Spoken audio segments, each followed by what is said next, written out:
बहुत बड़े मरकज़ी किरदार हैं वो हैं हज़रत यूनुस, एक नबी जिन्हें अपनी कौम की रहनुमाई का एक बहुत ही मुश्किल काम सौंपा गया था। उनका मिशन बिल्कुल वाज़ेह था, अपनी कौम को गुमराही के अंधेरों से निकालकर ईमान की रोशनी की तरफ लाना। वो उन्हें एक बेहतर खुदाई रास्ते की तरफ बुला रहे थे।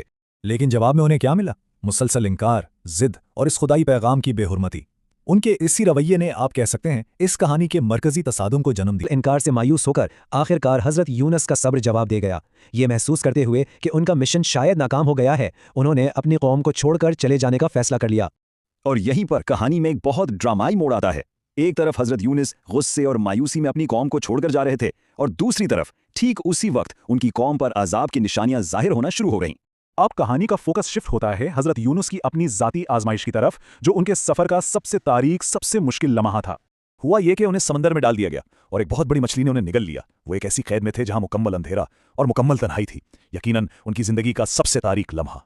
लेकिन और यही इस कहानी की खूबसूरती है, इस गहरी तारीकी में भी उन्होंने उम्मीद का दामन नहीं छोड़ा।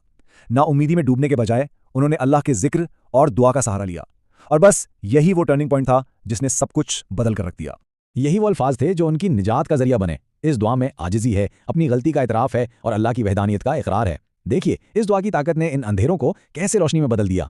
चलें अब वापस चलते हैं इनकी कौम की तरफ, जो अब अपने ही आमाल के नताइज का सामना कर रही थी। जब अजाब की निशानियां बिल्कुल वाज़ेह हो गईं, तो इस कौम ने वो कदम उठाया जो तारीख में पहले कभी नहीं हुआ था।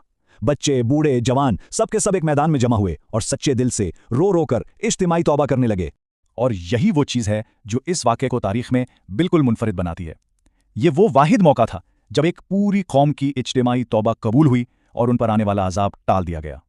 ये एक सच्चा मौजिज़ा था। तो इस पूरी कहानी से हमें कौन से लाजवाब सबक मिलते हैं, आइए उन पर एक नज़र डालते हैं।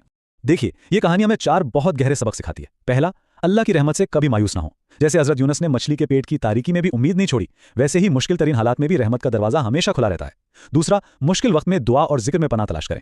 उनकी दुआ ही उनकी निजात बनी, जो ये बताती है कि सच्चे दिल से की गई पुकार कभी रायगा नहीं जाती। तीसरा, ये याद रखें कि दिलों को बदलने की ताकत सिर्फ अल्लाह के पास है। एक नबी की मुसलसल कोशिशों के बावजूद जो कौम ना बदली, वो अजाब को देखकर खुद ही पलट आई। और आखिर में जल्दबाजी के फैसलों से बचें। गुस्से में उठाया गया एक कदम हजरत यूनुस को एक बड़ी आजमाइश में डाल गया, जो हमें सब्र की अहमियत को वाज़ेह करता है। इस पूरी कहानी का जो मरकजी नुक्ता है वो है तौबा। इसका मतलब सिर्फ माफ़ी मांगना नहीं, बल्कि अपने गुनाहों पर शदीद शर्मिंदा होकर सच्चे दिल से अल्लाह की तरफ पलटना और ये पुख्ता इरादा करना है कि दोबारा वो गलती नहीं दोहराएंगे। आखिर में ये कहानी हम सबको एक अहम सवाल पर सोचने पर मजबूर कर देती है। जब जिंदगी के अंधेरे गहरे हो जाएं और तमाम रास्ते बंद लगें, तो उम्मीद की वो किरण, वो रोशनी आखिर कहाँ से मिलती है? इसका जवाब हमें हजरत यूनुस की दुआ और उनकी कौम की इज्तिमाई तौबा में मिलता है।